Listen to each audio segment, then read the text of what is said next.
Nos colamos en la grabación de Viajando con Chester, programa en el que Pepa Bueno ha experimentado este año un concepto distinto de hacer entrevistas, aunque lleva toda su vida haciendo preguntas. ¿Algún personaje le habrá vetado alguna? No, nadie me ha dicho nunca de esto no se habla. Es que entonces no existe una entrevista, sino se llama propaganda. En su entrevista a Felipe González, muchos criticaron que no fuese suficientemente incisiva con él. Hay veces que una entrevista es una entrevista de titulares de pura actualidad y otra entrevista es otra cosa. Si tú ves, como yo vi aquel día, que Felipe González empezaba a contar cosas que nunca había contado, no hay nada que nos guste más a un periodista. Tú piensas en el espectador, no piensas en los colegas, en las críticas, piensas en el espectador. ¿Cómo lleva la comparación con Risto Mejide? El contraste lo ven los espectadores, porque somos dos personalidades distintas, dos trayectorias profesionales distintas, y cada uno aporta, desde luego, un punto de vista a la conversación diferente. Ahora que se habla mucho de la entrevista que concederá Isabel Pantoja al salir de la cárcel, ¿cree Pepa que se merecerá estar sentada en el mismo sitio en el que está ahora Ana Torroja? Yo creo que cualquiera que ha saldado sus deudas con la justicia es una persona libre y reinsertada en la sociedad. Hablamos de la marcha de Monedero. ¿Afectará a Podemos? Existe una grieta política, es evidente, ¿no? Lo que no sé es qué consecuencias puede llegar a tener. Y también comentamos la situación actual de Televisión Española. La famosa frase que Pablo Pineda le dijo a la periodista, y le preguntamos por Jesús Cintora. ¿Siente miedo Pepa Bueno al hablar y opinar sobre política? Llevo tantos años haciendo noticia que si tuviera miedo por dar una noticia, tendría que retirarme y dedicarme a otra cosa. Si hablamos de periodismo y hablamos de cosas serias, de contarle a los ciudadanos lo que pasa, miedo, si tenemos miedo a la hora de dar información, ¿de qué estamos hablando? ¿De qué estamos hablando? Comienza la entrevista de Fórmula TV.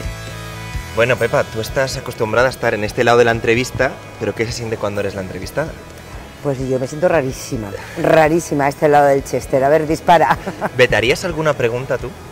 ¿Hay alguna pregunta que dirías, esto no lo contestaría nunca? Bueno, no creo. No vetaría nunca una pregunta. A ver, dispara. ¿Quiénes son los que más te han vetado? Porque supongo que vetar... ¿Cómo vetar? Preguntas, decir esto no me lo preguntas. ¿Quiénes son los que más te han dicho esto no? Yo nunca pacto las preguntas. Nunca pacto, nunca en mi vida he pactado preguntas. El que viene a una entrevista o viene a una conversación sabe que hay probablemente una parte en la que se encuentran cómodos y otra parte de su biografía en la que se encuentran más incómodos, ¿no? Yo no creo que haya temas ni prohibidos ni preguntas prohibidas, que todo se puede plantear, ¿no? Y lo que hay es que darle tiempo al otro para que se explique y tú tener la ocasión de repreguntar. Pero si eso es lo básico de nuestro trabajo. No, nadie me ha dicho nunca de esto no se habla. Es que entonces no existe una entrevista, sino se llama propaganda. Quien pretende eso, pretende propaganda, una entrevista. Y la entrevista es un género que ya, en fin, es muy antiguo, no lo estamos descubriendo ahora en España. Pepa, ahora que estamos hablando de propaganda, ¿a ti te ha fastidiado que no se haya querido juntar Pablo Iglesias con Albert Rivera en el Chester que veremos este domingo? Hombre, me hubiera encantado. Claro que me ha fastidiado, me hubiera encantado que se sentaran los dos a la vez. Y me encantaría moderar un debate entre los dos políticos de los dos partidos que han aparecido como un Sputnik en nuestra realidad política, ¿no? Pero básicamente lo que creo es que los ciudadanos piden contraste, ¿no? Y piden debates, se celebran en todos los países de nuestro entorno y sería muy deseable que tanto Pablo Iglesias como Albert Rivera, como Rajoy y Pedro Sánchez, que pudiéramos disfrutar de debates a 4, debates a 2. Bueno, pues es que para poder elegir hay que contrastar y la mejor manera es un debate, ¿no? En estos días han salido muchísimas versiones de qué ha pasado. ¿Por qué realmente no han querido encontrarse? Se le propuso a los dos y Pablo Iglesias no aceptó. Él lo cuenta en el Chester, ¿no? Sí. Dice que tenía un orden de prioridades de cara a cara y que no era el primero Albert Rivera. Aunque ahora parece que a raíz de toda la polémica que esa situación ha generado, parece que Pablo Iglesias ha dicho que sí, que aceptaría un debate con Albert Rivera. ¿Tú crees que en ese momento la elección iba un poco en contra de los principios que igual transmite Podemos, que es hablar al pueblo, enfrentarte a lo que sea, el descartar algo así por decir, no, primero quiero con Rajoy o Pedro Sánchez? No me atrevo a saber cuáles son las razones de Podemos. Yo creo que es saludable democráticamente que los políticos se presten a debatir. Ojalá hubiera sido en Cheste, pero en cualquier otro sitio, en la cadena SER, donde yo hago un programa en el que hablo... Hoy por hoy, que venía escuchando por la mañana, Hoy esta por mañana. hoy, en la cadena SER, donde hablo de política todos los días. Sí. A mí me parece que es calidad y salud democrática el debatir, ¿no? En España están muy mal acostumbrados los políticos. En el resto de Europa vemos permanentemente debates a 2, a 4, todos los que concurren, un cara a cara. Llegará ese momento. Tú en Hoy por Hoy, de hecho, le tuviste a Pablo Iglesias al principio casi. Yo recuerdo una entrevista más o menos en noviembre, cuando acaban de ser las elecciones europeas, sí, que en ese momento le decías, oye Pablo, felicidades por lo que has conseguido, aunque él decía, para mí no es un triunfo porque para mí el triunfo es ganar.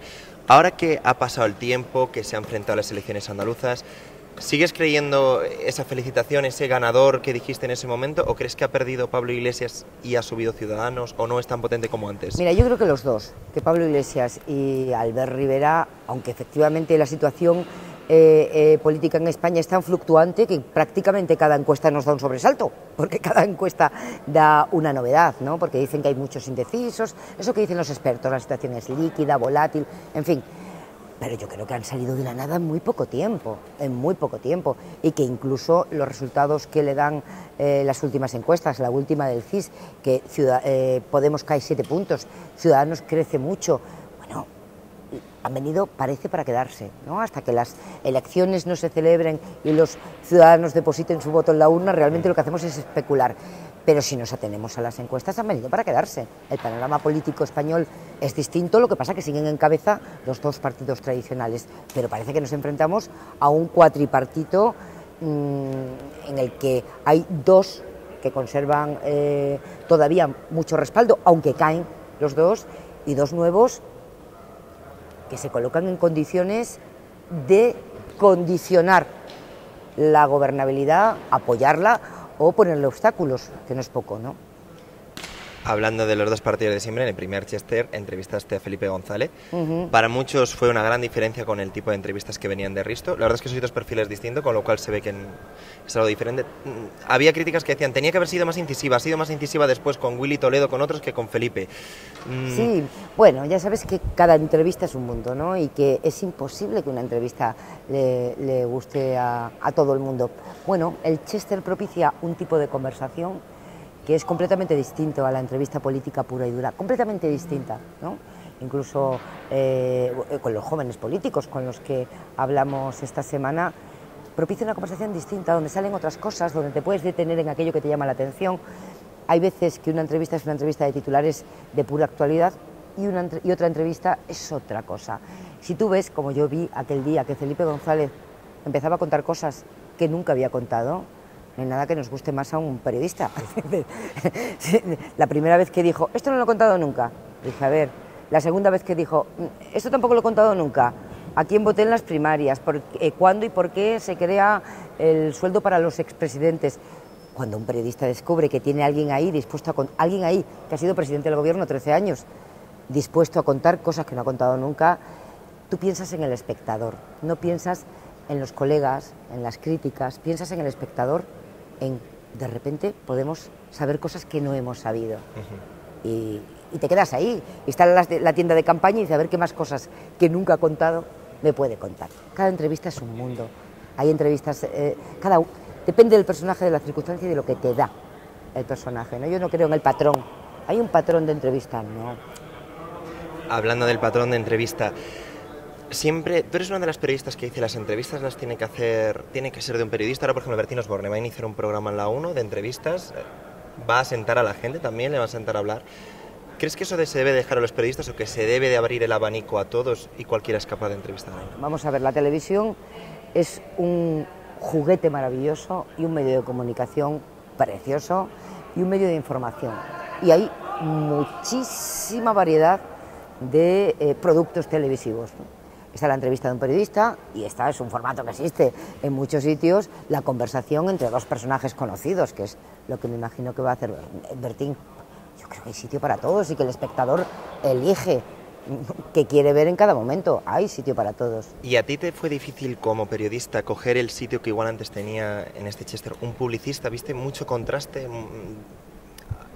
El contraste lo ven los espectadores, porque somos dos personalidades distintas, dos trayectorias profesionales distintas, y cada uno aporta, desde luego, un punto de vista a la conversación diferente.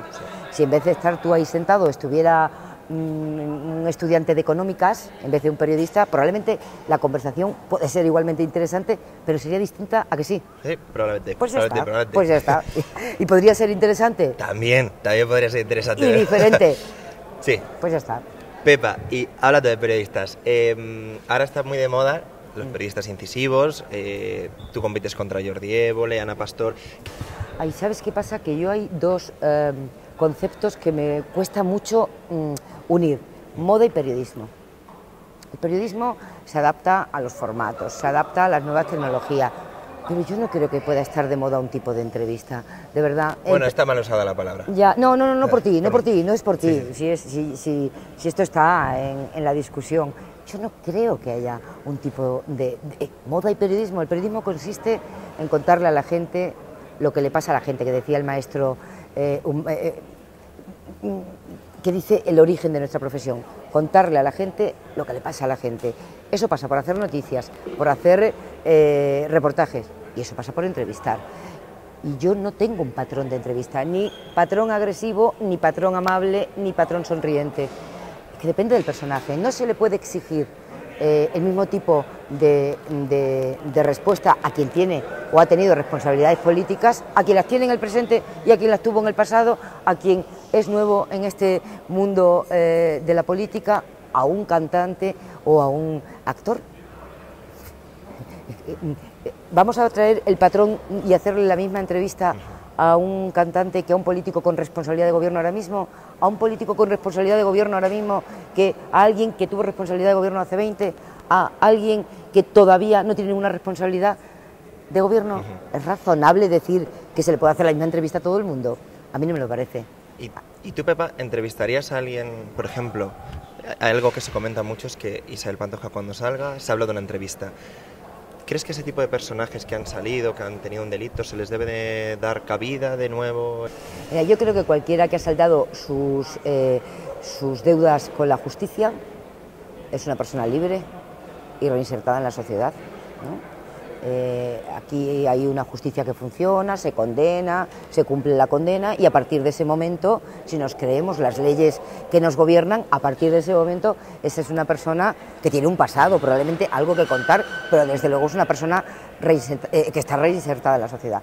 No hay nadie, o es muy difícil que se me ocurra, alguien de quien diga, oh, no lo entrevisto. Todo el mundo tiene una historia que contar, todo el mundo tiene una historia que contar. Lo he dicho alguna vez. No me gustaría entrevistar a alguien que utiliza la entrevista para hacer apología de un delito, ¿no? Pero salvo eso, quien salda sus deudas con la justicia es un ciudadano libre y que probablemente tiene una historia que contar. Una historia que impactó a todos los lectores de nuestra web, de muchas web, fue la de Pablo Pineda, y más cuando te dijo la frase que no sé si habrás visto el vídeo, pero se volvió viral cuando dice, Pepa, tú tampoco eres Naomi Campbell, no sé si te acuerdas. Qué delicia es Pablo Pineda. Pablo Pineda es un tipo lúcido, un tipo muy inteligente y además es una delicia de ser humano. Sí, fue un momentazo, ¿no? Fue un momento estupendo. Yo le decía, él sostiene que no hay niveles de profundidad del Down, y le dije, sí, porque yo creí que sí había distintos niveles. Y me dijo, no, tú tampoco eres Naomi Campbell. Creo que nadie me ha explicado de una manera más clara su punto de vista sobre que se puede ser síndrome de Down, no con distintos niveles de profundidad, sino que hay tanto síndrome de Down como personas sin síndrome de Down. Fue fantástico, pero es que Pablo es fantástico. Pues yo te contaré una anécdota que lo primero que pones cuando pones en Google tu nombre, sale escote. ¿Por qué? O sea, sabes que el buscador te da opciones. Pues es lo que busca todo el mundo de Pepa Bueno. No me digas. Y te voy a contar otra anécdota. Pones Esperanza Aguirre y dice, es un mapache, que eso no tiene cabida porque intenta encontrarla, pero no. Pero sí que te quería preguntar ahora, hilándolo de Esperanza Aguirre, tú la entrevistaste y le decías algo que Pablo Motos ha reclamado el otro día en El Hormiguero. Esperanza, si me vas a decir, no me vas a dejar preguntarte, no te entrevisto. ¿Es una mujer difícil de entrevistar? ¿Sería difícil?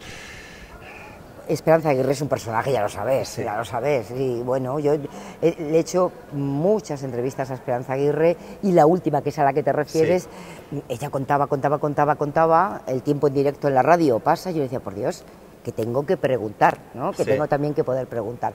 Es un personaje, Esperanza Aguirre es un Más personaje. que política ya. Bueno, es un personaje que trasciende incluso la política, ¿no? Es un personaje mediático y, bueno, pues el periodista tiene la obligación de preguntar y el político, en este caso, yo creo que debe responder, ¿no? Y ella en aquel momento consideraba que tenía que seguir hablando y que yo no le tenía que hacer la pregunta. Yo no le daría, fíjate, más trascendencia. Vivimos en un momento en España de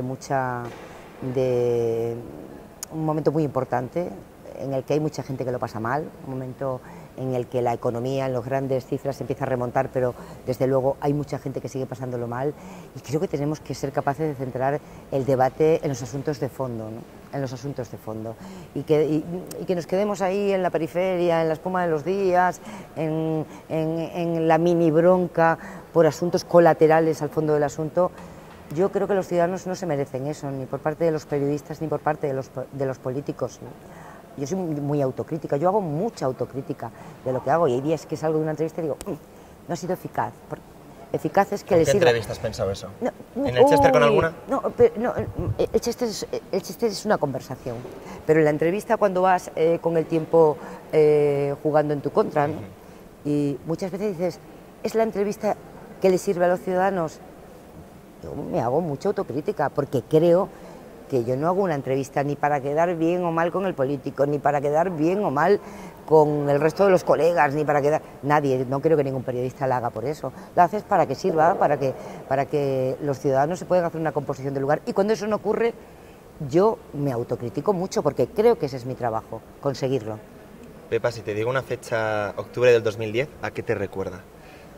Octubre del 2010, el 20 de octubre. Cuando recibisteis un premio por los informativos, ¿cómo te sentiste en ese momento? El premio al mejor telediario del mundo. El mejor telediario del mundo. Pues te sientes muy pequeña, ¿no? Porque competíamos con la BBC, competíamos con la televisión pública francesa, con la alemana, con la RAI, con la NBC americana. Y fui a recibirlo con Fran Llorente y con Lorenzo Milá, y lo decíamos, ¿no?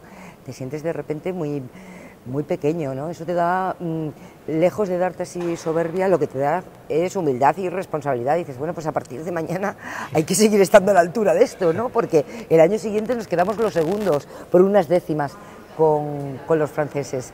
Te sientes muy responsable, ¿no? Muy responsable de hacerlo bien. ¿Y consideras que ahora se ha encargado ese informativo? ¿Consideras que se ha encargado todo eso que vosotros conseguisteis? Yo creo que hay un modelo de radiotelevisión pública que se ha demostrado que es posible en este país, que es una radiotelevisión pública desgubernamentalizada. Es obvio, lo he dicho muchas veces, hubo un cambio en la ley nada más llegar el Partido Popular al gobierno, y ha cambiado el modelo, evidentemente, pero en fin, no tiene que decirlo Pepa. Bueno, lo he dicho muchas veces, ¿no? Y ahí están los compañeros de Radio Televisión Española, donde están algunos de los mejores periodistas audiovisuales de este país, y siguen estando ahí, en esa casa.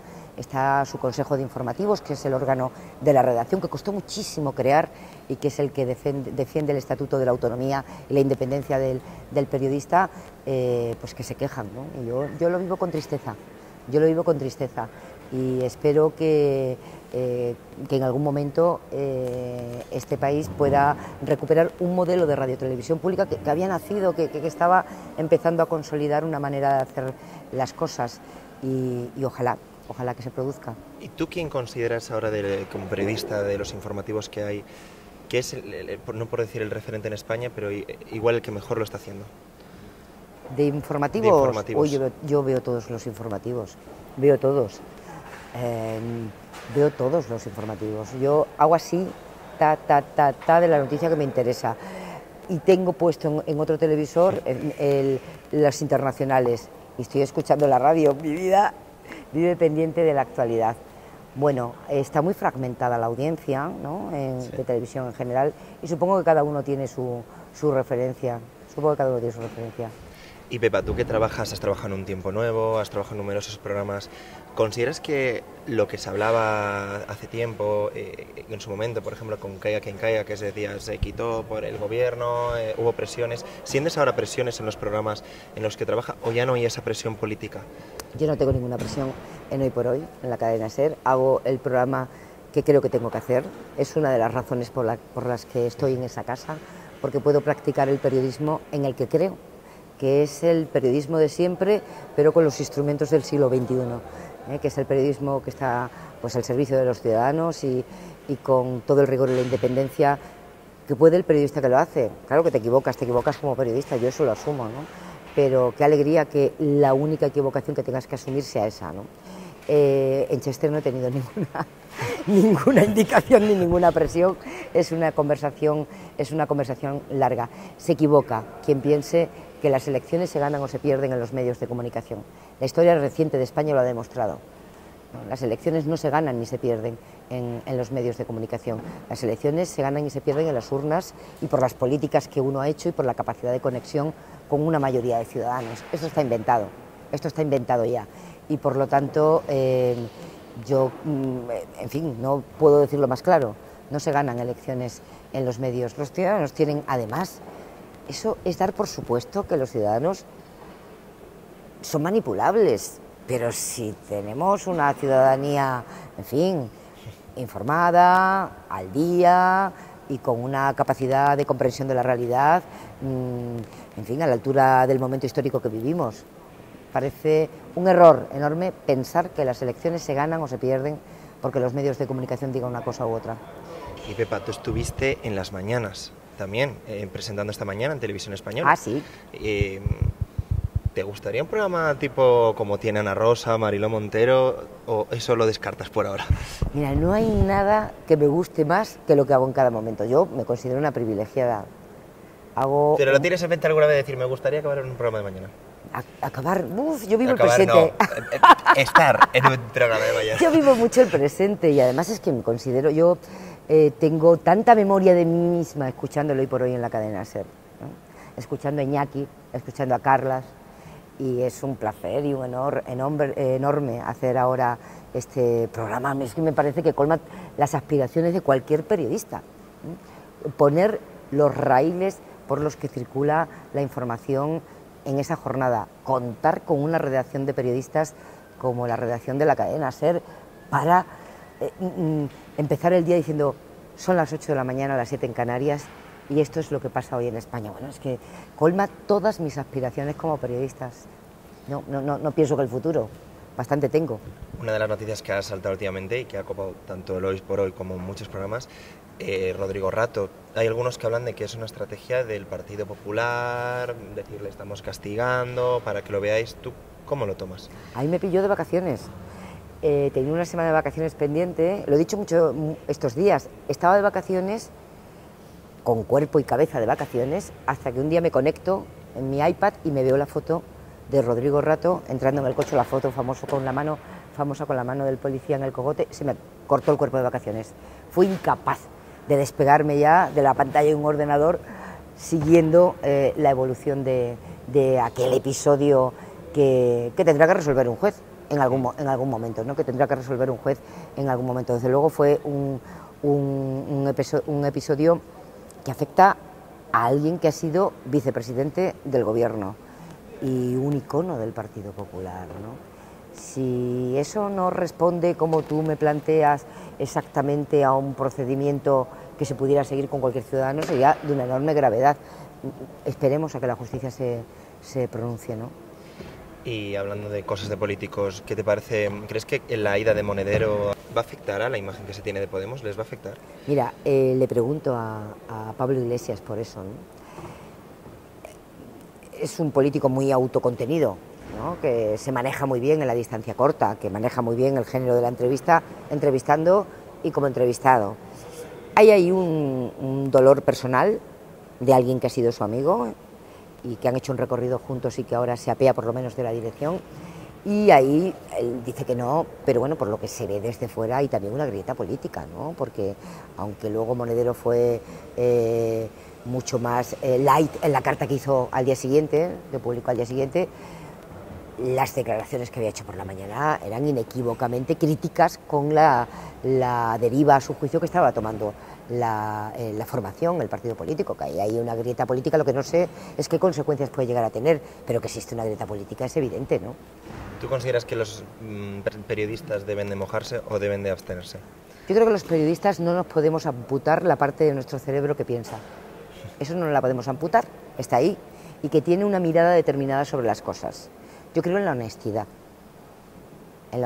con la que te enfrentas a la información, creo en la honestidad con la que le dices a tu oyente o a tu espectador: estos son los hechos que son sagrados y a partir de aquí vienen las opiniones. En eso creo profundamente, pero que todos tenemos una mirada sobre la realidad, que nos llaman la atención unas cosas y otras no.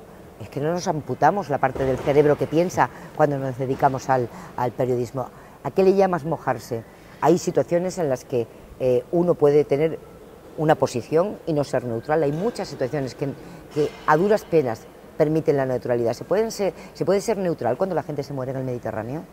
¿Se puede ser neutral ante eso? No. Cuando mueren y mueren y mueren, no se puede ser neutral ante eso. Se están vulnerando leyes y se están vulnerando los derechos humanos. Y por ejemplo, Pepa, con Jesús Cintora era el tema que hay que rodea Mediaset, que dicen: ¿ha sido por mojarse, tú crees? ¿Hay miedo? Es que me preguntas por algo sobre lo que no tengo opinión. Es que no tengo opinión, entre otras cosas, porque coincide conmigo trabajando. Yo no he seguido el programa y no conozco a Jesús, ¿no? Yo me atengo a lo que han contado las partes. ¿Y tú sientes miedo alguna vez? ¿Has tenido en tu Hoy es por Hoy o algo, al dar una noticia, has sentido miedo de decir: a ver si por esto me va a caer? Mira, llevo tantos años. Confiésamelo. No, mira, escúchame, llevo tantos años haciendo información. He hecho información en la televisión pública, donde se hace información con un helicóptero, el de los que piensan que si estás manipulando, que si no, un helicóptero sobrevolando tu cabeza. Llevo tantos años haciendo noticia que si tuviera miedo por dar una noticia, tendría que retirarme y dedicarme a otra cosa. ¿Entiendes? Sí. Tú puedes acertar o equivocarte, pero no dejar de dar una información y no tener miedo. Tienes que tener responsabilidad. Yo creo en la responsabilidad de los periodistas. Creo en la responsabilidad. Me decías antes, ¿cómo eras? Tecleas Pepa Bueno y sale escote. Bueno, eso es un juego, eso puede ser un divertimento. Las nuevas plazas públicas son las redes sociales y accedemos todos a ella con mucha facilidad. Es el mundo en el que vivimos.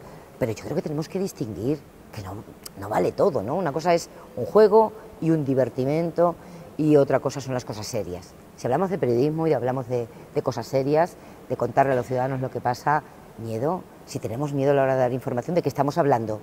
¿De qué estamos hablando? Si tenemos miedo, pero sí tenemos que tener responsabilidad. Eso sigue siendo así. La responsabilidad de los medios no ha desaparecido porque ahora sea más fácil dar algo inmediatamente. Yo siempre digo también que un scoop, una primicia, dar los primeros algo, forma parte de este negocio. Pero es mucho más importante darlo bien que darlo el primero. Y eso, que parece una cosa muy antigua, sigue siendo vigente, ¿no? La responsabilidad del periodista, la responsabilidad del medio y, por supuesto, dar las cosas bien, contrastadas, bien elaboradas. Eso sigue siendo el periodismo y además solo sobrevivirá con calidad y con buenas historias. Y hablando de lo del escote, Pepa, ¿es más difícil a veces cuando eres mujer que se te respete como periodista? Que digas, es que las periodistas tenemos la misma dificultad que el resto de las mujeres de la sociedad. Soportamos, las que trabajamos en televisión, en los medios audiovisuales, una tiranía de la imagen infinitamente mayor de la que soportan los hombres. Y, hombre, en fin, esto de que me cuentas del escote, ¿qué quieres que te diga? Podemos hacer unas risas y está muy bien, pero yo creo que si tecleo tu nombre sale escote, pues no tengo más que contarte. Oye, Pepa, y hablando de Chester, de este tema. Para ir terminando, ¿a quién te gustaría sentar en el Chester? ¿Quién crees que se debería de sentar aquí, en lugar de... Mira, me encantaría que se sentara el presidente del gobierno actual, Mariano Rajoy. Me encantaría que se sentara en ese sitio que estás tú y que pudiéramos charlar durante 2 horas. ¿Y alguien de la monarquía? ¿La monarquía debería de traspasar eso y sentarse aquí, por ejemplo, Leticia? a responder a todos los que critican continuamente, pues está delgada, está no sé qué, decir, oye, hablar contigo aquí de vis a Pues vis? yo estaría encantada de sentar aquí a la reina y al rey. Te he dicho antes, no hay ninguna personalidad, y menos el jefe del Estado, a quien no me apeteciera entrevistar o sentar en el Chester, naturalmente que sí. Y ya para acabar, Pepa, ¿cómo estás? Estoy muy bien, estoy contenta, estoy feliz. Es que sería terrible que yo me quejara de algo. Vivimos un momento muy complicado para la profesión periodística. Han despedido a muchos compañeros, las empresas lo han pasado mal, lo siguen pasando mal, y yo tengo un enorme privilegio y no me olvido de eso ningún día. Tengo el enorme privilegio de hacer el programa de referencia en la radio en España, el Hoy por Hoy, y tengo el enorme privilegio de estar contigo aquí sentada en este Chester, que me permite probar registros míos que no conocía o charlar de otra manera con personajes que tienen pues una trayectoria en el mundo de la cultura, en el mundo de la ciencia. En fin, ¿cómo quieres que me sienta? Me siento una privilegiada, estoy muy contenta. Pues dame 2 besos, Pepa, y muchísimas gracias. Esta y otras entrevistas en el portal de YouTube de Fórmula TV.